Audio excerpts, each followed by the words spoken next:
புது அர்த்தங்கள் நிகழ்ச்சியில் உங்களை சந்திக்கிறதுல ரொம்ப மகிழ்ச்சி. இன்றைய நிகழ்ச்சியில் பங்கேற்பதற்காக திராவிட முன்னேற்ற கழகத்தின் ஜெயராஜ் அவர்களும் பாட்டாளி மக்கள் கட்சியின் கே பாலு அவர்களும் நம்ம அரங்கத்துக்கு வந்திருக்கிறாங்க. வணக்கம். ராஜீவ் கொலையாளிகளை விடுதலை செய்வதற்கு தமிழ்நாடு அரசு முடிவு செய்த தானாக முடிவெடுத்தது தவறு அப்படின்னு உச்சநீதிமன்றத்தில் மத்திய அரசு தன்னுடைய வாதத்தை முன் வச்சிருக்குது. தானாக முன்வைத்தது தவறு அப்படின்னு சொன்னா மாநில அரசுக்கு அந்த அதிகாரம் இல்லை அப்படின்னு மத்திய அரசு வாதிடுவதாக பொருள் வருது. பிரிவு இந்திய அரசமைப்பு சட்டம் பிரிவு 161 அந்த அதிகாரத்தை மாநில அரசுக்கு கொடுக்கிறது அப்படின்னு சொல்லி உங்களை போன்ற வழக்கறிஞர்களும் பல்வேறு அமைப்புகளும் பேசிட்டு இருக்கும் போது மத்திய அரசு இப்படி ஒரு வாதத்தை உச்சநீதிமன்றத்தில் முன்வைக்கிறத நீங்க எப்படி பார்க்குறீங்க? அதாவது ராஜீவ்காந்தியினுடைய இந்த கொலை வழக்கில் தொடர்புடைய குற்றவாளிகள் ஏறக்குறைய 24 ஆண்டுகள் சிறையில் இருக்கிறார்கள். இவர்களுக்கு தூக்கு தண்டனை விதிக்கப்பட்டது. அந்த தூக்கு தண்டனையினுடைய கருணை மனுவை குடியரசுத் தலைவர் குறித்த காலத்திற்குள் பரிசீலனை செய்யவில்லை என்பதற்காகத்தான் அது பிறகு ஆயுள் தண்டனையாக சதாசிவம் அவர்கள் நீதிபதியாக இருக்கும்பொழுது மாற்றப்பட்டது. அதற்கு பிறகு தமிழக அரசு அவர்களை விடுதலை செய்வதற்கான உத்தரவை பிறப்பித்தவுடன் மத்திய அரசு இப்பொழுது எங்களுக்குத்தான் அந்த அதிகாரம் இருக்கிறது என்று சொல்கிறார்கள். இவர்கள் சொல்லக்கூடியது அதாவது ஆளுநர் முதலில் அதை அவருடைய கோரிக்கையை நிராகரிக்கின்ற பொழுது அடுத்து குடியரசுத் தலைவருக்கு அந்த கருணை மனு செல்லுகிறது. இதுதான் நடைமுறையில் இருக்கிறது. அப்படி இருக்கின்ற பொழுது மத்திய அரசு சொல்லுகிறது, மத்திய அரசின் சட்டங்கள் சென்ட்ரல் ஆக்ட் அதில் தண்டிக்கப்பட்ட குற்றவாளிகளை விடுவிப்பது மத்திய அரசினுடைய அதிகாரத்திற்குட்பட்டது என்று சொல்லக்கூடிய செய்திதான் இந்த 5 மிக முக்கியமான விஷயம். அந்த அடிப்படையில் பார்க்கின்ற பொழுது இன்றைக்கு தமிழ்நாட்டில் மத்திய அரசினுடைய சட்டத்தில் இருக்கக்கூடிய தண்டிக்கப்பட்ட குற்றவாளிகள் ஆயிரக்கணக்கானோர் ஆண்டுதோறும் விடுதலையாகி கொண்டிருக்கிறார்கள். தமிழகம் மட்டுமல்ல, ஒட்டுமொத்த இந்தியாவிலும் ராஜீவ்காந்தியினுடைய படுகொலை என்பதற்காக மட்டுமே இது மிகைப்படுத்தப்படுகிறது. இன்னும் சொல்ல போனால் காங்கிரசினுடைய ஆட்சி இருந்தபொழுதுதான் இதை அவர்கள் எதிர்த்தார்கள். ஆட்சி மாற்றம் நிகழ்ந்தது. மற்றவர்கள் நாங்களெல்லாம் நம்பினோம். ஆட்சி மாற்றம் நிகழ்ந்திருக்கும் போது இந்த அரசு இந்த நிலைப்பாட்டிலிருந்து மாறும், இதை உச்சநீதிமன்றம் கொண்டு செல்லாது என்று நாங்கள் எதிர்பார்த்தோம். காங்கிரஸை விட மிக மோசமாக இந்த அரசு, இப்பொழுது இருக்கக்கூடிய மோடியினுடைய அரசு இதை எதிர்ப்பது என்பது வேதனை அளிக்கிறது.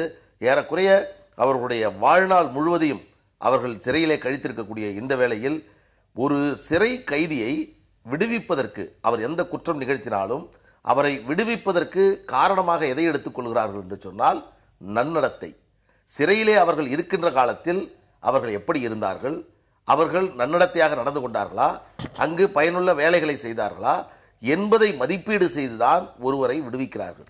அது 14 ஆண்டுகளில் விடுவிக்கப்படுகிறார்கள். இன்னொன்றை சொல்கிறார்கள், ஆயுள் தண்டனை தண்டனை பெற்றவர்கள் 14 ஆண்டுகளில் விடுதலை செய்வதற்கு தகுதியுடையவர்களா இல்லையா, அதுவும் இந்த வழக்கிலே விசாரிக்கப்பட இருக்கிறது.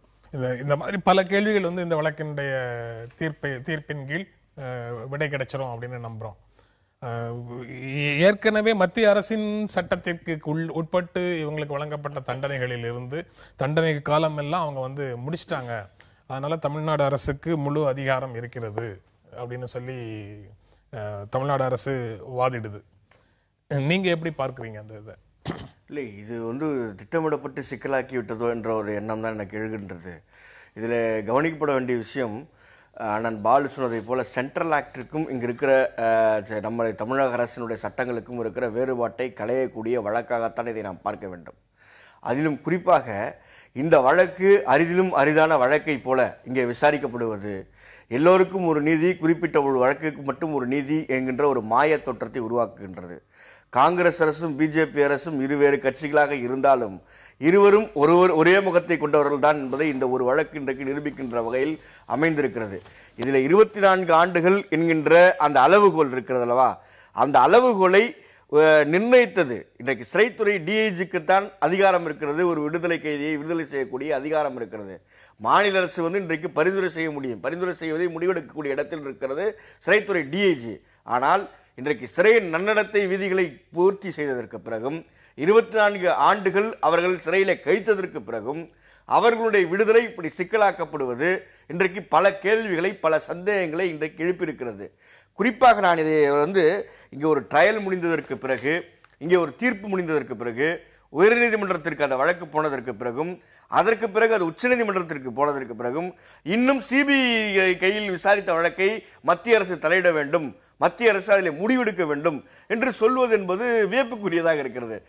இது மற்ற ஆயுள் தண்டனை கைதிகளுக்கும் இதில் மிகப்பெரிய இந்த வழக்கினுடைய தீர்ப்பு பாதகங்களை ஏற்படுத்தி விடுமோ? இப்பொழுது 14 ஆண்டுகள் என்ற வரையறை எல்லா மாநிலத்திலும் பின்படுத்தப்படுகிறது. ஒரு சில மாநிலங்களில் 12 ஆண்டுகளிலே கூட விடுதலை செய்யப்படுகிறார்கள். ஆக இது மிகப்பெரிய ஒரு சட்ட சிக்கலை ஏற்படுத்துகின்ற வழக்கு. இந்தியா முழுமைக்கும் இருக்கிற தண்டனை கைதிகளுக்கு ஒரு சட்ட சிக்கலை ஏற்படுத்தக்கூடிய விஷயமாக இது மாறிவிடுகிறது என்பதுதான். நேற்று நீதிமன்றத்தில் கூட தலைமை நீதிபதி கேட்கிறாரு, தூக்கு தண்டனை விதிக்கப்பட்ட கைதிகள் அளிக்கக்கூடிய கருணை மனுக்களை பரிசீலிக்கிற உரிமை குடியரசுத் தலைவர், மாநில ஆளுநர்கள் ஆகியோருக்கு அளிக்கப்பட்டிருக்குது. அத்தகைய உரிமை மாநில அரசுகளுக்கும் உள்ளதா? கைதிகளின் தண்டனையை குறைக்கும் மாநில அரசுகளுக்கு அதிகாரம் உள்ளதா அப்படின்னு மத்திய அரசு தெளிவுபடுத்த 161 தெளிவா சொல்லுது. அதான் 121 பிரிவு இந்திய அரசியலமைப்பு சட்டத்தினுடைய 121வது பிரிவு மாநில அரசுக்குத்தான் முழுமையான அதிகாரம் இருக்கிறது. ஆனால் அதில் இருக்கிற உட்பிரிவை வைத்து இவர்கள் கேம் விளையாடுகிறார்கள். அதுதான் அரசமைப்பு சட்டத்தினுடைய பிரிவு 72, 161 அது தொடர்பான விளக்கங்களும் குற்ற நடைமுறை சட்டத்தின் கீழே 432 இருந்து 435 வரைக்கும் உண்டான பிரிவுகளும் தான் இப்போ பிரச்சனையாக இருக்கு. சட்ட நுணுக்கங்களோடு விவாதிப்பதை தாண்டி பொதுவாக யதார்த்தமான ஒரு சூழலை பாருங்கள். அவர்கள் சொல்லுகிறார்கள் மத்திய அரசினுடைய சட்டம், நாங்கள் தான் முடிவெடுப்போம் என்று சொல்லுகிறார்கள். ஆனால் மத்திய அரசின் சட்டமாக இருந்தாலும் அதை நிறைவேற்றக்கூடிய இடத்தில் யார் இருக்கிறார்கள் என்று சொன்னால் ப்ராசிக்யூஷன் ஏஜென்ட்ஸ் ஸ்டேட். அந்த வழக்கு பதிவு செய்வதும் அந்த வழக்கை நடத்துவதும் எல்லா காரியங்களையும் மாநில அரசு தான் செய்து கொண்டிருக்கிறது. எனவே ஒரு மத்திய அரசினுடைய சட்டம், எனவே எங்களுக்கு உட்பட்டது என்று இது முதன்முறையாக இப்பொழுது சொல்லுகிறார்கள். இது ராஜீவ்காந்தியினுடைய கொலை வழக்கில் தான் இது ஒரு பிரச்சனையாக உருவெடுக்கிறது. மற்ற வழக்குகளில் இது போன்று இல்லை. ஐபிசி பிரிவிலே இருக்கக்கூடிய பல்வேறு மத்திய அரசினுடைய சட்டத்தில் இருக்கக்கூடிய தண்டனை பெற்ற கைதிகள் பலர் வெளிவந்து கொண்டிருக்கிறார்கள். ஆனால் இதை அவர்கள் சொல்வதை போன்று, இப்ப நீங்கள் குறிப்பிட்டதை போன்று எல்லா பிரிவுகளையும் அவர்கள் இந்த அடிப்படையில் அந்த அடிப்படையில் என்று சொல்ல இதற்கு காரணமாக இது ஒரு சட்ட சிக்கலாக்கப்பட்டு அரசியல் சட்ட அமர்விற்கு மாற்றப்பட்டு விவாதிக்கப்படக்கூடிய இந்த வேளையில் அந்த கைதிகளுடைய மனநிலையை நாம் பார்க்க வேண்டும். எத்தனை ஆண்டு காலம் அவர்கள் சிறையிலே வாடிக்கொண்டிருக்கிறார்கள். இன்றைக்கு வெளியாகவும் நாளைக்கு விடுதலை ஆவோம் என்று காத்து கொண்டிருக்கிறார்கள். இது ஒரு இயற்கை நீதிக்கு எதிரானது. 14 ஆண்டுகள் ஏறக்குறைய 2 முறை அவர்கள் தண்டனை பெற்றதை போன்ற ஒரு காலத்தை அவர்கள் அனுபவித்திருக்கிறார்கள். எனவே இந்த வழக்கை பொறுத்தவரை அது நியாயங்களை அப்புறம் பார்ப்போம். அந்த பொருள் கொடுக்கப்பட்டது அவர்களுக்கு தெரிந்து கொடுக்கப்பட்டதா இல்லையா, அதெல்லாம் இப்பொழுது பிரச்சனை. இந்த பிரச்சனையை பொறுத்தவரையில் ஒரு மாநில அரசு, ஒரு ஆளுநர் முடிவெடுக்கிறார். மாநில அரசு அதற்கு தண்டனை குறைக்கப்பட்ட பிறகு மாநில அரசு தனக்குள்ள அதிகாரத்தை பயன்படுத்தி அதை வழங்கப்பட்ட பிறகு அவசரமாக உச்சநீதிமன்றத்தை மத்திய அரசு நாடியதே தவறு. அந்த ஆயுள் தண்டனையாக வந்ததற்கு பிறகு பழைய வரலாறு பற்றி பேச வேண்டிய எந்த அவசியமும் இல்லை. அதனால வழக்குக்குள்ள உண்டான விவகாரங்களுக்குள்ள போக வேண்டியதில்லை. அந்த ஆயுள் தண்டனை குறைத்து இப்போது விடுதலை செய்வது அப்படிங்கிறதுல மாநில அரசு எடுத்த நிலையில மத்திய அரசு ஒரு முரண்பட்ட நிலை எடுக்கிறத பத்தி மட்டும்தான் பேசணும். இந்த அரசின் மீது நம்பிக்கை வைத்திருந்தோம், ஆனா இந்த அரசு காங்கிரஸை விட மோசமாக செயல்படுகிறது அப்படின்னு பாலு குறிப்பிட்டார்ல, என்ன காரணம் இருக்க முடியும்? இல்லை, அதில் உண்மையை புரிந்திருக்கிறதா நான் நினைக்கிறேன். வேறு நம்முடைய எண்ணங்கள் மாற்றம் ஏற்படும் சொல்லி வாக்களித்த மக்களுக்கு ஒரு மாற்றத்தை கொடுக்காமல் ஏமாற்றம் கொடுக்கிறது மாநில அரசு எப்படி இங்கே இருக்கிறதோ அப்படி ஒரு மத்திய அரசு இன்றைக்கு இருக்கிறது என்பதுதான் நாடிருந்த உண்மையாக இருக்கிறது. இலை மலர்ந்தால் ஈழம் மலரும் என்று சொன்னவர்களுடைய முகத்தில் இன்று கிழிக்கப்பட்டிருக்கிறது. அப்படியெல்லாம் இன்றைக்கு வாக்கு வங்கிகளுக்காக செய்யப்படுகிற அரசியல் ஸ்டண்டுகள் எல்லாம் இன்றைக்கு தூளாக்கப்படுகிறது என்பதுதான் நிதர்சனமான உண்மையாக இருக்கிறது. இதுல இதை எளிமையாக மாநில அரசு கையாண்டிருக்க முடியும் என்பதுதான் எங்களுடைய கருத்து. இதை எவ்வளவு பெரிய சட்ட சிக்கலாக்கியது மாநில அரசினுடைய பொறுப்பு. இதில் 50% இருக்கிறது. எப்படி மத்திய அரசுக்கு சில சட்ட சிக்கல்கள் இருக்கிறதோ அதே போல 50% மாநில அரசுக்கும் ஜெயலலிதா அரசுக்கும் இங்கே இவ்வளவு பெரிய இந்த பிரச்சனையை எளிதாக கையாண்டிருக்க வேண்டிய ஒரு பிரச்சனையை உணர்வுபூர்வமாக்கி அதை ஒரு சென்சேஷனல் இஷ்யூ ஆக்கி அதை ஒரு ஸ்டண்ட் அரசியலுக்காக பயன்படுத்துகின்ற பொழுதுதான் இது இப்படி ஒரு மாற்றத்தை சிக்கலை ஏற்படுத்தி இருக்கிறது. எனக்கு அப்படி பாடல. ஏன்னா அவர்கள் தங்களுக்கு இருக்கக்கூடிய அதிகாரத்தின் அடிப்படையில் தான் அதை செய்திருக்கிறார்கள். உயர்நீதிமன்றத்தில் வழக்கு வரப்பட்டு அதற்கு பிறகுதான் இந்த உத்தரவை மாநில அரசு வழங்கியிருக்கிறது. இது உச்சநீதிமன்றம் செல்லுகின்ற பொழுது கூட பாட்டாளி மக்கள் கட்சியினுடைய நிறுவனர் சிறந்த வழக்கறிஞரை நியமித்து இது இந்த மாநிலத்திற்கு மட்டுமல்ல அனைத்து மாநிலங்களுக்கான உரிமை தொடர்பான பிரச்சனை, எனவே இதை கவனமாக நீங்கள் கையாள வேண்டும் என்று சொன்னார். காங்கிரஸ் அரசிற்கும் நீங்கள் சொன்னதை போன்று பாஜக அரசிற்கும் ஏதாவது கொள்கை ரீதியான முரண்பாடுகள் வேறுபாடுகள் இருக்கிறதா என்று சொன்னால் எந்த முரண்பாடுகளும் இல்லாமல் தான் இருக்கிறதாக எனக்கு தோன்றுகிறது. வெளியுறவு கொள்கையை எடுத்துக்கொண்டால் எந்த நிலைப்பாட்டை காங்கிரஸ் எடுத்ததோ அதே நிலைப்பாட்டை தான் இவர்கள் எடுக்கிறார்கள். ஈழப் பிரச்சனையில் ஐநா மன்றத்தில் விசாரணைக்கு வருகின்ற பொழுது அப்பொழுது என்ன நிலைப்பாடு காங்கிரஸ் எடுத்ததோ அதே நிலைப்பாட்டை இவர்கள் தொடர்கிறார்கள். எனவே இது பிரதமர் வேண்டுமானால் மாறி இருக்கலாம், ஆனால் மத்தியில் இருக்கக்கூடிய அந்த ஆட்சி அதிகாரம், அவருடைய கொள்கை முடிவு, இது எல்லாம் அங்கு இருக்கக்கூடிய அதிகாரிகளுக்கு உட்பட்டது போன்றுதான் எனக்கு தோன்றுகிறது. இந்த விஷயத்தை பொறுத்தவரையில் பாஜக அரசு இன்னொரு காரணமும் பாஜக இதை செய்யுமா என்று நான் யோசிக்கிறேன். என்றால் ராஜீவ்காந்தியினுடைய படுகொலை, அந்த ராஜீவ்காந்தியினுடைய படுகொலையை பாஜக வேண்டுமென்றே அவர்களை விடுவிப்பதற்கான வழிவகை செய்துவிட்டது என்ற பிற்காலத்தில் ஒரு குற்றச்சாட்டு தங்களுக்கு வரும் என்பதற்காக இதை செய்கிறார்களோ என்று. ஆனால் மிக அழுத்தமாக அவர்கள் உச்சநீதிமன்றத்தில் இந்த வழக்கை நடத்துகிறார்கள். அப்படி பார்க்கின்ற பொழுது சாந்தன், பேரறிவாளன் முருகன் உள்ளிட்டவர்கள் வெளிவந்து விடக்கூடாது என்பதில் இந்த அரசு மிக கவனமாக இருக்கிறது.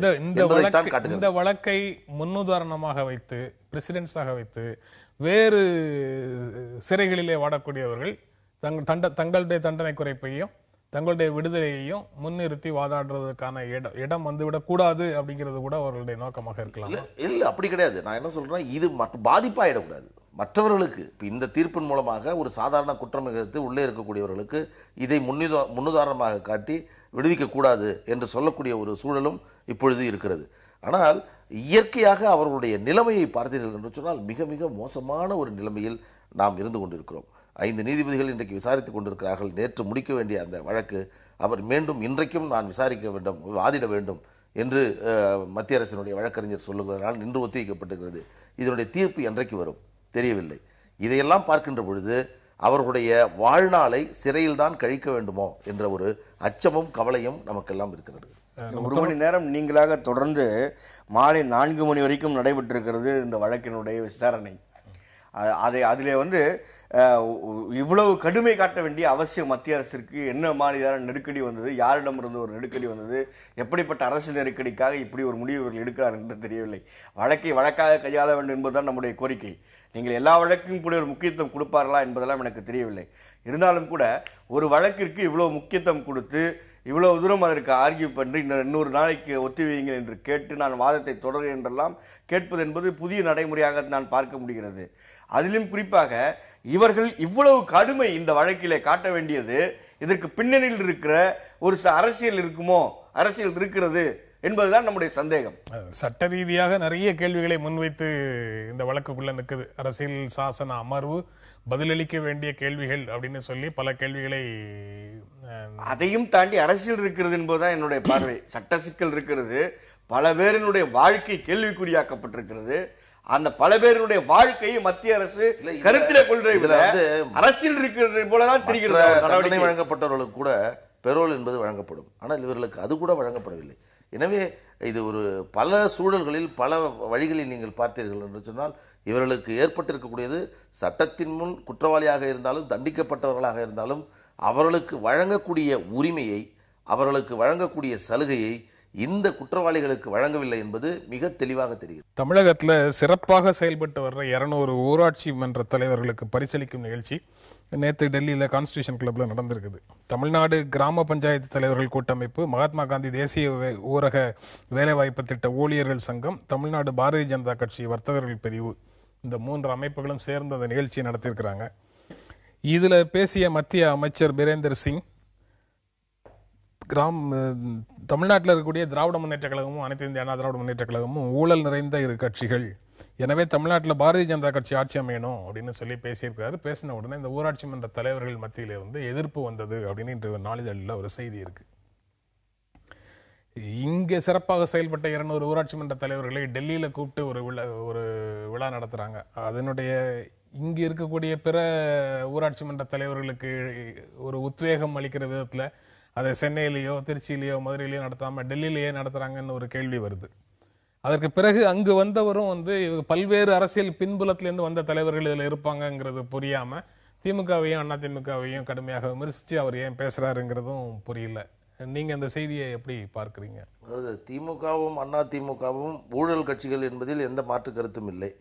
ஆனால் இந்த சம்பவத்தை பார்க்கின்ற பொழுது பாஜகவினுடைய வர்த்தக பிரிவு இதில் ஒரு அங்கமாக இருக்கிற காரணத்தினால் அரசியல் ஆதாயம் தேட வேண்டும், அதை ஒரு அரசியலாக்கி கொள்ள வேண்டும் என்பதற்காக எடுக்கப்பட்ட முயற்சி.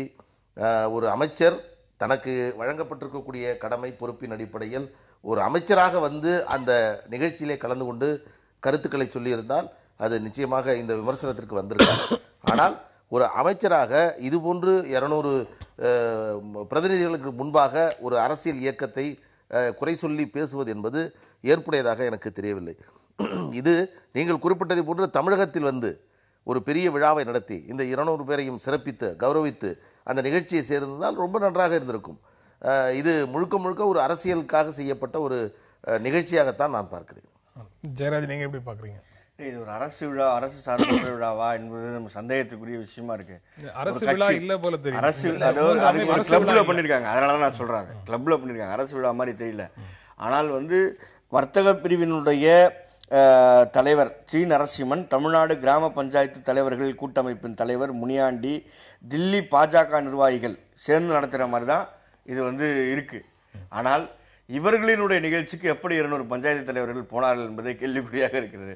அதற்கு பிறகு அங்கே போய்விட்டு ஒரு பல பேர் வந்திருக்கிறார்கள் என்பது கூட தெரியாமல் அங்கே வந்து ஒரு மத்திய அமைச்சர் வந்து தங்களுடைய எண்ணத்தை வெளிப்படுத்துவது என்பது ஒரு கட்சிக்கும் ஒரு அஜெண்டா இருக்கும். அதில் எந்த மாற்று கருத்தும் இல்லை. பாரதிய ஜனதா ஆட்சிக்கு வர வேண்டும் என்று நினைப்பதிலே வந்து நான் ஒன்றும் தவறாக இருப்பதாக நினைக்கவில்லை. அதற்காக அவர்கள் ஒர்க் செய்ய வேண்டியது, அவர் வேலை செய்ய வேண்டியது இங்கே வந்து செய்ய வேண்டும். அதற்கான கலாச்சார சூழ்நிலை முதலில் தமிழ்நாட்டிலே கிடையாது. பாரதிய ஜனதா ஆட்சி அமைக்கக்கூடிய கட்டமைப்போ அவர்களுக்கான கலாச்சார சூழ்நிலையும் கிடையாது. அப்படி ஒரு சூழ்நிலை இருக்குமேனால் அவர்கள் ஸ்ரீரங்கத்தில் அவருடைய வாக்கு வங்கியிலே நாம் தெரிந்து கொண்டிருக்கலாம். ஆனாலும் கூட இதிலே வந்து இருக்காத ஒரு விஷயத்தை, இல்லாத ஒரு விஷயத்தை இவர்கள் உருவாக்குவதை போல, அதுவும் தில்லிக்கு வர வைத்து அந்த பஞ்சாயத்து தலைவர்களை அழைத்து அவர்கள் மத்தியில் ஒரு பிரச்சாரத்தை செய்வதை போல அவர்களுக்கு ஒரு விருது கொடுத்து விட்டு அதில் ஒரு பிரச்சாரத்தை செய்வது என்பது இது ஒரு மாதிரியான இந்த அரசியல் போக்கே மாற்றுகின்ற ஒரு விஷயமாகத்தான் இருக்கிறது. மற்ற மாநிலங்களிலே பாரதிய ஜனதா இருப்பதை போல செயல்படுவதை போல இங்கேயும் செயல்பட வேண்டும் என்று அவர்கள் நினைப்பது அது தவறான போக்கைத்தான் பாரதிய ஜனதாவுக்கு உருவாக்கும். பரிசுகளை கொடுத்துட்டு அல்லது விருதுகளை கொடுத்துட்டு நாம என்ன பேசினாலும் அவங்க மௌனமாக கேட்டுட்டு இருப்பாங்க அப்படின்ற ஒரு மனநிலையிலிருந்து அவங்க பேசுறாங்க. இல்ல, இது முழுக்க முழுக்க இது ஒரு பாஜகவுடைய நிகழ்ச்சி. ஏன்னா முரளிதர் ராவ் இருந்திருக்காரு, தமிழிசை இருக்காங்க, முழுக்க ஒரு அரசியல் நிகழ்ச்சியா தான் அதை பண்ணியிருக்காங்க. இன்னும் சொல்ல போனா ஒரு 200 பேரை தேர்வு செய்து அவர்களுக்கு டெல்லிக்கு அழைத்து சென்று இது போன்ற ஒரு கொடுக்கறது மூலமாக அவர்களிடத்தில் ஒரு அன்பை பெற முடியும் அப்படிங்கிறதுக்குனுடைய ஒரு முயற்சி தான் இது. இதெல்லாம் அரசியல் யார் வேண்டுமானாலும் செய்யலாம். ஒரு அமைச்சர் எப்படி நடந்து கொள்ள வேண்டும், ஒரு அமைச்சர் ஒரு விழாவில், பொது விழாவில், எல்லோரும் கலந்து கொள்ளக்கூடிய விழாவில் அவர் ஒட்டுமொத்த மக்களுக்குமான அமைச்சராகத்தான் இருக்க முடியும் ஒழிய ஒரு கட்சிக்கான அமைச்சராக அவர் இருக்கவே முடியாது. அதற்கான வாய்ப்பில்லை. அரசியல் கூட்டங்களில் எதை வேண்டுமானாலும் பேசலாம்.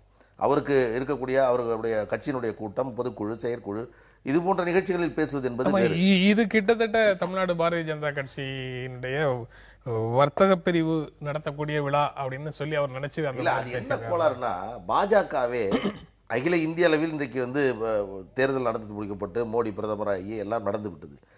இந்தியாவினுடைய நிலைதான் தமிழகத்திலும் இருக்கிறது என்ற குழப்பம் தான் அவங்களுக்கு இருக்கிறது. இதனுடைய விளைவு இதுதான். அவங்க என்ன நினைக்கிறாங்கன்னா எல்லா ஸ்டேட்லையும் எப்படி இருக்கோ அதே மாதிரி தான் தமிழ்நாடு. ஆனால் தமிழ்நாடு ஜெயராஜ் அவர்கள் சொன்னதை போன்று தமிழ்நாடுடைய நிலைமை முழுக்க வேறு. இது வந்து நீண்டகால பாரம்பரியம் இருக்கிறது. இது வந்து ஒரு தேசிய கட்சி, இது போன்ற ஒரு மதவாத கட்சி, இது உள்ளே வருவதற்கு மக்கள் இன்னும் அதை ஏற்றுக்கொள்ளக்கூடிய, அது அவர்கள் நியாயப்படுத்தி அதை மக்கள் மத்தியில் அப்படி ஏதேனும் அவங்களுக்கு திட்டம் இருந்தா கூட அதை பாட்டாளி மக்கள் கட்சி மாதிரியான தமிழ்நாட்டு கட்சிகளை முன்னிறுத்தி அவர்களுக்கு பின்னால அதுக்கு பேர் வந்து ராஜதந்திரம் அப்படின்னு சொல்லுவாங்க. அது கூட செய்ய தெரியலையே பாவம். இல்ல, அண்ணன் ராஜதந்திரம் சொல்றாரு, எப்படி சொல்றாரு எனக்கு தெரியல. அதை போல ராஜதந்திரத்திற்கு அவர்களும் பலியா ஏதாவது கூட்டணியில் இருந்தாங்க. அவர் தேசிய கட்சியோட கூட்டணியில் இருந்து ஒரு நாடாளுமன்ற தொகுதியில் வெற்றி பெற்றதற்கு பிறகும் அந்த கட்சி வந்து வேற ஏதோ எதிர்பார்த்து அது கிடைக்காமல் போனதால் பாரதிய ஜனதாவை வந்து இவர்கள் அண்மையாக கண்டிக்க திராவிட முன்னேற்ற கழகமும் கூட்டணி அமைத்தது. ஆமாமா, நாங்க இல்லைன்னு சொல்லியே, காமன் மினிமம் ப்ரோக்ராம் வச்சுதான் நாங்க கூட்டணி வைத்துக் கொண்டோம். சட்டப்பேரவை உறுப்பினர்களை விட மக்கள் செல்வாக்கு மிக்கவர்கள் ஊராட்சி தலைவர்கள். அது உண்மைதான். சட்டப்பேரவை உறுப்பினர்களை விட ரூட் லெவல் பேஸ்ல அவங்க வந்து ரொம்ப ஸ்ட்ராங்கா இருக்காங்க சார். இப்போ ஒரு ஆட்சியை தீர்மானிப்பது ஊராட்சி மன்ற தலைவர்களுடைய செயல்பாடாகத்தான் இருக்கிறது. பல இடங்களில் நேரடியாக நான் பார்த்திருக்கேன். சுற்றுப்பயணங்கள் போகிற பொழுது, கூட்டங்களுக்கு போகின்ற பொழுதுலாம் பார்த்திருக்கேன். ஒரு கிராம தலைவர் அல்லது அந்த பஞ்சாயத்தினுடைய தலைவர் சரியாக செயல்பட்டார் என்று சொன்னால் அந்த ஆட்சி நிச்சயமாக வலிமையாகவும் அந்த ஆட்சியினுடைய கடைக்கோடி மக்களுக்கு செல்லுகின்ற அரசினுடைய நலத்திட்டங்களை கொண்டு சேர்ப்பவர் அந்த ஊரினுடைய தலைவர், அந்த ஊராட்சி மன்றத்தினுடைய தலைவர். ஊராட்சி மன்றத்தினுடைய தலைவர்கள் சரியாக இருப்பார்கள் ஆனால் இன்றைக்கு வலிமையான நேர்மையான ஒரு ஆட்சியை கொடுக்க முடியும். அதனுடைய துணியைத்தான் டாக்டர் தமிழிசை சொல்றாங்க. அவர் சொல்வதில் எனக்கு சில முரண்பாடுகள் இருக்கிறது. சட்டமன்ற உறுப்பினர்களை விட என்று சொல்வதை விட அவர்களுக்கு ஒரு வலிமையான ஒரு காரணம் இருக்கிறது, ஒரு முகாந்திரம் இருக்கிறது, ஒரு முகம் இருக்கிறது. அதை ஒவ்வொரு கட்சியும் பயன்படுத்த வேண்டும் என்பதுதான் என்னுடைய கோரிக்கை. தமிழிசை சொன்னதில் ஒரு உண்மை இருக்கிறது. என்னன்னா, சட்டமன்ற உறுப்பினருடைய பங்கு, அவருடைய அதிகாரம் என்பது மாநிலத்திற்கான சட்டத்தை இயற்றுவது தொடர்பான அதிகாரம் மட்டும்தான். ஆனால் நேரடியாக மக்களோடு தொடர்புடையவராக யார் இருக்கிறார்கள் என்று சொன்னால் இவர்கள்தான். எந்த திட்டத்தையும் இவர்கள் அமல்படுத்த முடியாது, அதற்கு உத்தரவு பிறப்பிக்க முடியாது. இவர்கள் பரிந்துரை செய்யலாம், யாரு? எம்எல்ஏ. ஆனால் இவர்களை பொறுத்தவரையில் அவர்களுக்கு இருக்கக்கூடிய அதிகாரத்தில் தங்களுக்கு வழங்கப்படக்கூடிய பகுதியில் ஒரு அணை கட்டுவதிலிருந்து ஒரு பாலம் கட்டுவதிலிருந்து எந்த வேலையும் அவர்களுடைய அதிகாரத்திற்கு உட்பட்டு செய்ய முடியும். இன்றைக்கு காசோலையில் கையொப்பம் எடுக்கக்கூடிய அதிகாரம் அவர்களுக்கு இருக்கிறது.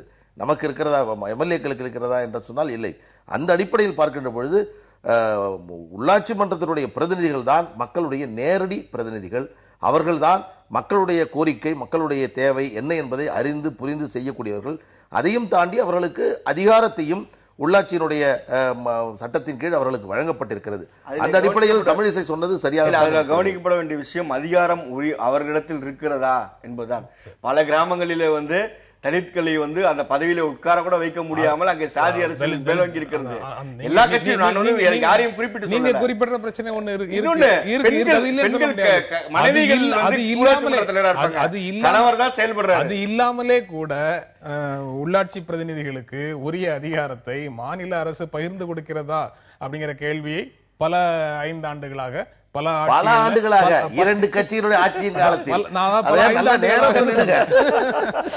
பல 5 ஆண்டுகளாக எந்த ஆட்சி நடந்தாலும் அதற்கான ஜனநாயக கோரிக்கை அப்படின்னு சொல்லி வைக்கிற இயக்கங்கள் வச்சுக்கிட்டே இருக்கு. ஊராட்சி மன்ற பிரதிநிதிகள் அதே மாதிரி கேட்டுக்கிட்டே இருக்கிறாங்க. அதையும் அன்புமணி ராமதாஸ் முதலமைச்சராகி மதுவிலக்கில் முதல் கையெழுத்து இடுவார் என்ற நம்பிக்கையில என்ற கனவுல டாக்டர் ராமதாஸ் இருந்ததாகவும் அந்த கனவு தவிடுபடியான கோபத்துல கருணாநிதி மேல வீண் பழியை சுமத்துறதாகவும் திமுக முதன்மை செயலாளர் துரைமுருகன் நேற்று கண்டனம் தெரிவிச்சிருக்காரு. அதனுடைய உட்பொருளுக்கு அதை பற்றி விவாதிக்கிறதுக்கு முன்னால எனக்கு அடிப்படையில் வர்ற ஒரு சிறு சந்தேகத்துக்கு பதில் சொல்லுங்க, அதுக்கு பிறகு போகலாம். டாக்டர் ராமதாஸ் பற்றி ஏதேனும் பதில் கண்டன அறிக்கைகள் வெளியிடணும்னா திராவிட முன்னேற்ற கழகத்துல துரைமுருகன் தான் வெளியிடணுமா? அதற்கு பின்னால இருக்கக்கூடிய அரசியல் என்ன?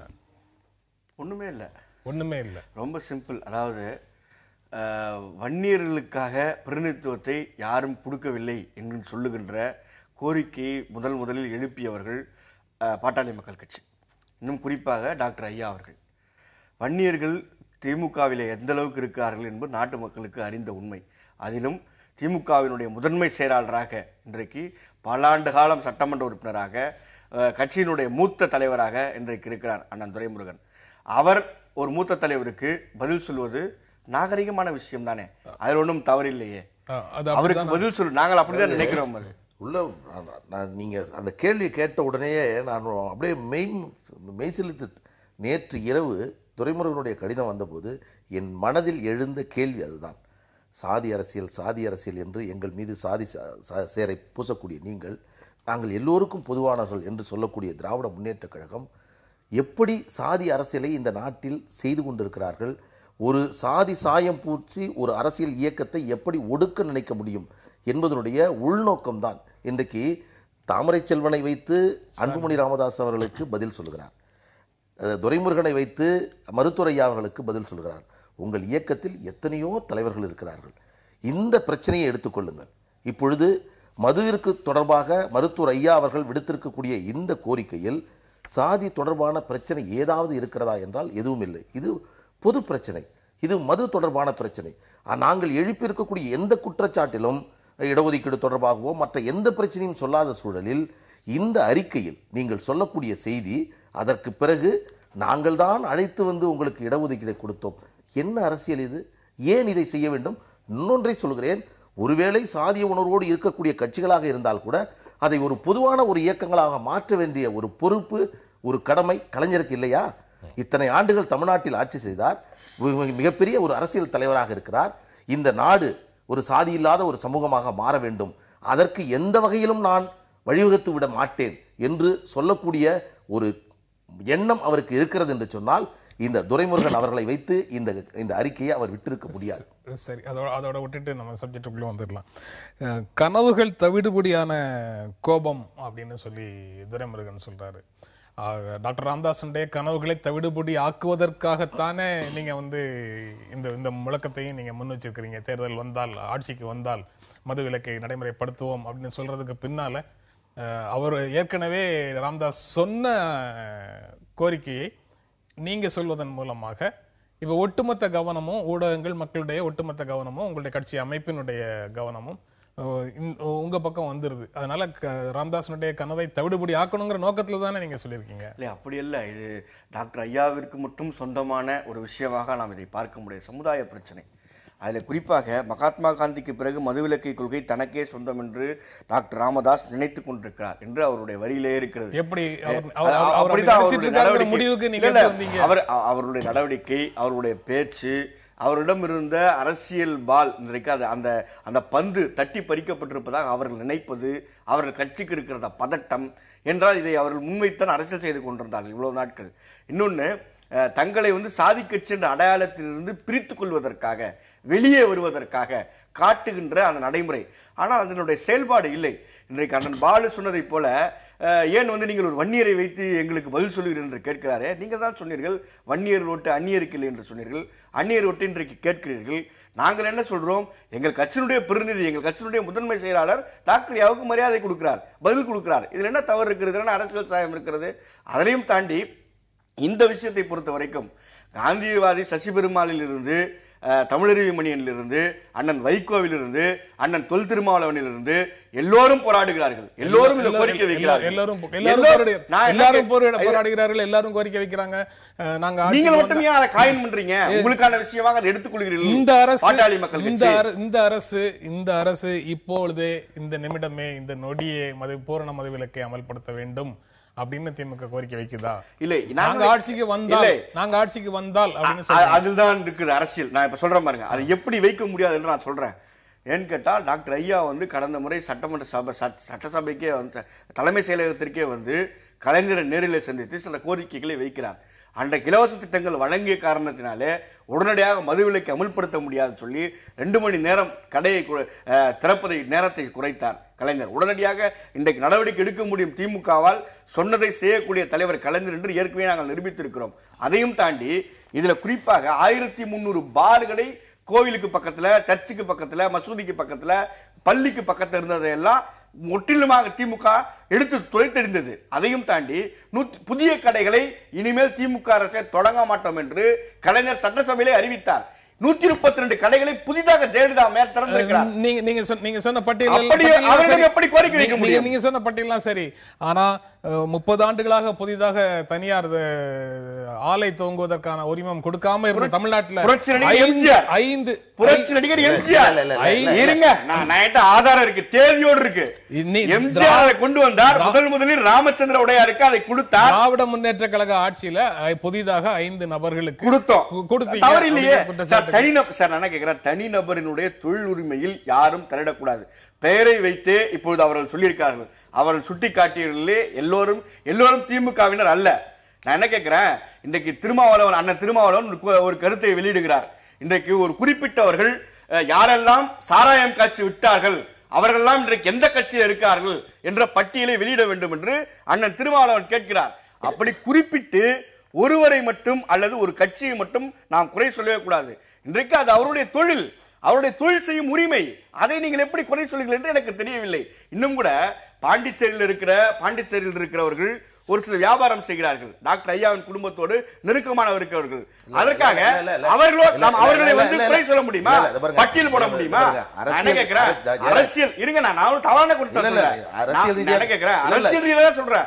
அரசியல் ரீதியாக எல்லோரும் எல்லா கட்சியிலும் இருப்பவர்கள் தொழில் செய்கிறார்கள். அதற்காக அந்த தொழிலை வைத்து ஒரு கட்சியை பேசுவது எப்படி?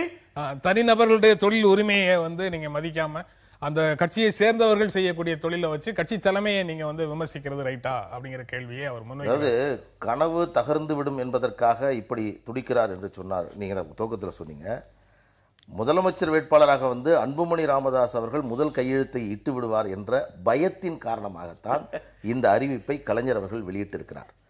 நான் மகாத்மாவை பார்த்ததில்லை, ஆனால் மது ஒழிப்பு கொள்கையை பொறுத்தவரையில் எங்கள் மருத்துவர் ஐயா அவர்களை நாங்கள் மகாத்மாகத்தான் பார்க்கிறோம்.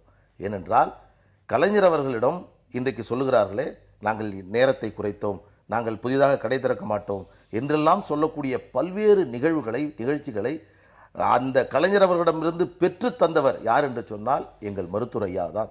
இந்திய நாட்டிற்கு சுதந்திரத்தை மவுண்ட்பேட்டன் வந்து கையெழுத்திட்டு கொடுத்தார். மகாத்மா இன்றைக்கு உலகம் இந்த நாடு என்ன சொல்லுகிறது என்று சொன்னால் பெற்று தந்தது மகாத்மா என்று சொல்லுகிறார்கள். எனவே கையெழுத்திட்டதற்காக இடஒதுக்கீட்டில் நாங்கள் தான் கையெழுத்திட்டோம் என்று சொல்லுகிறீர்களே, அதற்காக இடஒதுக்கீடை வழங்கியவர்கள் நீங்கள் என்பது பொருள் அல்ல.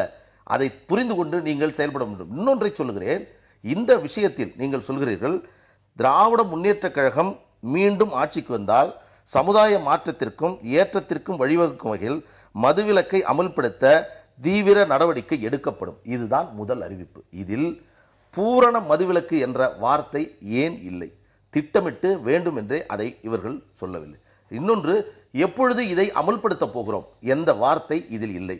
எங்கள் அறிக்கைக்கு பிறகு மருத்துவர் ஐயா அவர்கள் சுட்டிக்காட்டியதற்கு பிறகு அதற்கு பிறகு ஸ்டாலின் அவர்களை வைத்து நாங்கள் பூரண மதுவிலக்கு என்று சொல்கிறீர்கள் என்று சொன்னால் உங்களுடைய உள்நோக்கம் எங்களுக்கு நன்றாக தெரியும். ஒரு செய்தியை நான் உங்களுக்கு சொல்லி ஆகணும், ரொம்ப மிக முக்கியமான செய்தி. இது சாராய வழக்குகளில் ஜாமீன் வழங்குகின்ற பொழுது என்ன செய்வார்கள் என்று சொன்னால் ப்ரீவியஸ் கேஸ் இருக்கான்னு பார்ப்பாங்க, ஆன்டிசிடென்ட்ஸ் இருக்கான்னு பார்ப்பாங்க. ஆன்டிசிடென்ட்ஸ் இருந்தா உனக்கு ஜாமீன் கிடையாது என்று சொல்வார்கள். இந்த வழக்கை பொறுத்தவரை, இந்த பிரச்சனையை பொறுத்தவரையில் திராவிட முன்னேற்ற கழகம் சொன்னதை செய்திருக்கிறார்களா? உளப்பூர்வமாக மது ஒழிப்பை அமல்படுத்த வேண்டும் என்ற எண்ணம் சிந்தனை அவர்களுக்கு இருக்கிறதா என்று நீங்கள் பார்த்தீர்கள் என்று சொன்னால் ஒருபோதும் கலைஞர் அவர்களுக்கு இல்லை. தமிழ்நாட்டில் கொட்டும் மழையில் ராஜாஜி அவர்கள் சென்று பேசியதற்கு பிறகுதான் அந்த மதுவிலக்கை தளர்த்தினார். ஒன்றை சொல்லுகிறேன், இது புதிதல்ல. திராவிட முன்னேற்ற கழகத்துக்கு தேர்தல் நெருங்கக்கூடிய நேரத்தில் நாங்கள் மது ஒழிப்பை அமல்படுத்துவோம் என்று சொல்வது இது புதிதல்ல. ஒரு முரசொலியினுடைய ஒரு செய்தித்தாள் என்னிடம் இருக்கிறது. நீங்க வந்து 9/4/1996 முரசொலி நாளிதழில் மாவட்டம் தோறும் 1000 பெண்களை நியமித்து மதுவிலக்கு பிரச்சாரம். கழக ஆட்சியில் மதுவிலக்கு மிக தீவிரமாக அமுல்படுத்தப்படும் 96. இதற்கு பதில் சொல்லுங்கள். இதற்கு பிறகு நீங்கள் ஆட்சி செய்தீர்கள் 96. அதற்கு பிறகு 2001 2006 நீங்கள் இப்படி 2006 2016 என்ன நடவடிக்கை திராவிட முன்னேற்ற கழகம் எடுத்தது? இன்னும் சொல்ல போனால் 2010 உங்களுடைய பொதுக்குழுவில் தீர்மானம் நிறைவேற்றுகிறீர்கள். பாட்டாளி மக்கள் கட்சியுடைய நிறுவனர் மது ஒழிப்பை அமல்படுத்த வேண்டும் என்று சொல்லுகிறார். திராவிட முன்னேற்ற கழகம் அதை செயல்படுத்த முடியும் என்று சொல்கிறார். 2008 படிப்படியாக நாங்கள் அமல்படுத்துவோம் என்று கலைஞர் அவர்கள் எங்கள் மருத்துவர் ஐயா அவர்கள் கோட்டைக்கு சென்ற பொழுது சொன்னார். 1 மணி நேரத்தை குறைத்தார். படிப்படியாக என்று சொல்லக்கூடிய அந்த உங்களுடைய உத்தரவாதத்தை அந்த 2.5 ஆண்டு காலத்தில் ஒரே ஒரு கடையை நீங்கள் குறைத்திருக்கிறீர்களா? இன்னொன்று சொல்றார், இருங்க நான் முடிச்சிடறேன், நீங்க பிறகு சொல்லுங்க. இல்ல நீங்க பேசுங்க. அதாவது நாங்கள் 100 கடை குறைச்சிருக்கோம், 128 கடை குறைத்தோம். ஆட்சியில் இருந்து நீங்கள் குறைத்ததை விட ஆட்சியில் இல்லாமல் பாட்டாளி மக்கள் கட்சி போராட்டத்தின் மூலமாகவும் சட்ட போராட்டத்தின் மூலமாகவும் தமிழகத்தில் மதுக்கடைகளை அகற்றிய எண்ணிக்கை மிக அதிகம். எங்களுடைய சாதனை என்பது அரசியலுக்காக அல்ல. மருத்துவர் ஐயா அவர்கள் அரசியலுக்கு இயக்கத்தை துவங்கியது 89. ஆனால் அவர் 35 ஆண்டுகளாக மதுவிற்கு எதிராக போராடுகிறார். எங்களுக்கு பெயர்லாம் வேணாங்க, எங்களுக்கு பெயர்லாம் வேணாம். நாங்கள் இதய சுத்தியோடு சொல்லுகிறோம். கூட்டணியில் யார் இருந்தார்கள்? என்றைக்காவது இந்த அறிவிப்பு வந்ததற்கு பிறகு கூட்டணியிலே 2 முறை 3 முறை பாட்டாளி மக்கள் கட்சி எங்களோடு இருந்திருக்கிறது. டாக்டர் அன்புமணி அவர்களுக்கு மதுவிலக்கில் நீங்கள் கையெழுத்து போட்டுவிட்டு டாக்டர் அன்புமணிக்கு நீங்கள் வந்து மத்திய அரசு பதவி வாங்கி கொடுங்க கேட்க வேண்டியதானே? ஏன் கேட்கல? தேவையற்ற விவாதங்களை இந்த நேரத்தில் பேச விரும்பல. தேவையற்ற விவாதம் இல்ல, மது தொடர்பான விவாதத்தை தவிர நீங்கள் வந்து ஒரு கோரிக்கை வைக்கின்ற பொழுது டிமாண்ட் வைக்க வேண்டியதானே? கூட்டணியில வைக்க மாட்டோம். 96ல பாட்டாளி மக்கள் கட்சி உங்களோட கூட்டணி இல்ல இல்ல, அதுக்கு பிறகு இருந்தாங்கல்ல, அதுக்கு பிறகு இருந்தாங்கல்ல, எத்தனை முறை இருந்தாங்க? 3 முறை இருந்தாங்க. சட்டமன்ற தேர்தல் நான் என்ன கேட்கிறேன், நான் அந்த எல்லைக்கே போல சார். நான் அந்த அரசியல் அவரை போல அண்ணன் பாலுவை போல நான் விதண்டாவாத அரசியலுக்கு போல. இன்றைக்கு ஐயா அவர்கள் சொல்லுகிற அத்தனை நல்ல விஷயங்களையும் நாங்கள் மனதார வரவேற்கிறோம். முதலில் அதை பாராட்டுபவர் கலைஞர். அந்த மனப்பக்குவம் ஏன் உங்களுக்கு இல்லை? ஏன் இவ்வளவு பெரிய இதற்கு முன்னால் செய்யவில்லை என்றால் அன்றைக்கு இருந்த நிதி பற்றாக்குறை சூழ்நிலையாக இருக்கலாம். இன்றைக்கு திட்டங்கள் வகுத்திருக்கிறார் கலைஞர். ஒரே நேரத்தில் கருத்துருவாக்கத்தை உருவாக்குவோம் அப்படின்னு சொல்றாரு. ஒரு கருத்துருவாக்கத்தை உருவாக்குகிறோம் என்று சொல்லுகிறார். நீங்க பாருங்க, இன்னும் இந்த வார்த்தையை நான் முடிச்சிடறேன். அண்ணன் கேட்ட கேள்விக்கு இதுல பதில் இருக்கு. அதாவது திமுக பொருளாளரை வைத்து அடுத்ததாக ஒரு அறிக்கை வந்தது, இவரால் வந்தது அவரால் வந்தது எல்லாம் தாண்டி பாருங்க, பூரண மதுவிலக்கு கொண்டு வரப்படும் என்பதில் எந்த சந்தேகமும் இல்லை. எப்ப திராவிட முன்னேற்ற கழகம் எப்பொழுதுமே சொன்னதை செய்த கழகம் அப்படின்னு திமுக பொருளாளர் சொல்றார். நாங்க 7000 கோடி தள்ளுபடி செய்த பொழுது யாருமே முடியாதுன்னு சொன்னாங்க, கலைஞர் செஞ்சு காட்டினார்.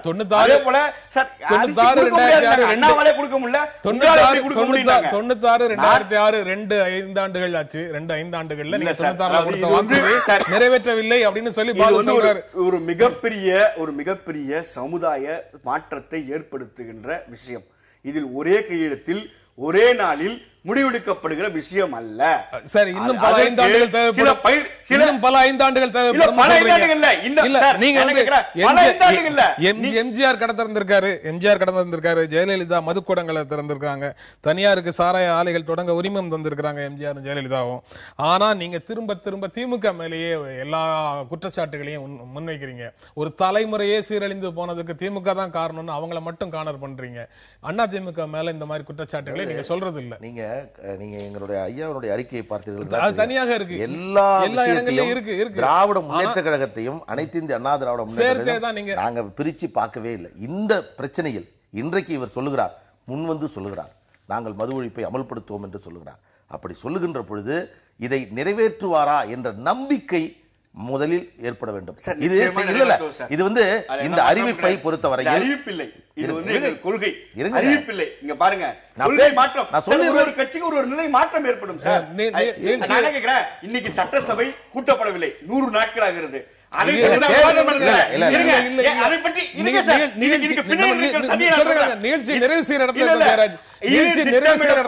உளவுத்துறையின் சதி, அதற்கு அன்புமணி ராமதாஸ் அவர்கள் பலியாகிறார். இது மைனிரகால் அதிமுகவை வருடிவிட்டு திமுக மீது காழ்ப்புணர்ச்சி இன்றைக்கு இருக்கிற மக்கள் பிரச்சனையை மறக்கடிக்கிற செயல் இது. நான் இதை திட்டமிட்டு சொல்லுகிறேன், ஆணித்தனமாக சொல்லுகிறேன். தமிழக அரசின் உளவுத்துறையோடு கைகோர்த்து டாக்டர் அன்புமணி ராமதாஸ் தினந்தோறும் மக்கள் பிரச்சனையை மறக்கடிப்பதற்காக ஏதோ திமுகவும் மாநாடு மக்கள் கட்சி மட்டும்தான் இங்கே பிரச்சனைகள் இருப்பதை போல ஒரு விஷயத்தை ஊதி பெரிதாக்கின்ற ஒரு செயலை இவர்கள் செய்கிறார்கள். ஆனால் மக்கள் பிரச்சனை இன்றைக்கு தலை வைத்திருக்கிறது. அதை பற்றி பேசுகிறார்களா? ஒரு போராட்டம் நடத்துகிறார்களா? மதுக்கடைகள் திறந்து இருக்கிறதுக்கு காரணமும் மக்கள் பிரச்சனையை மறக்கடிப்பதற்காக அப்படின்னு பேசுறோம். மதுவிலக்கு கோரிக்கையும் மக்களுடைய பிரச்சனையை மறக்கடிப்பதற்காக அப்படின்னு பேசுறோம். எதுன்னு புரியல.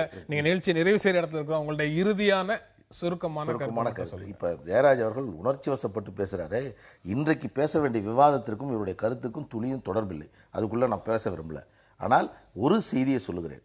தமிழ்நாட்டில் இன்றைக்கு மது ஒழிப்பு கையெழுத்தை முதல் கையெழுத்தை நான் போடுவேன் என்று அன்புமணி ராமதாஸ் அவர்கள் சொன்னதற்கு பிறகு தமிழ்நாட்டில் மிகப்பெரிய அரசியல் மாற்றங்கள் நிகழ்ந்து கொண்டிருக்கிறது.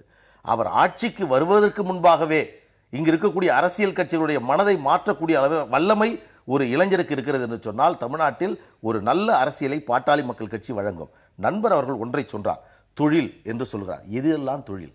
நீங்கள் கேட்கிறீர்களே, இன்றைக்கு ஊடகங்களில் வருகிறது, இருவருடைய படத்தை போட்டு இவர்களுக்கு சாராய ஆலையை வழங்குகிறீர்கள்.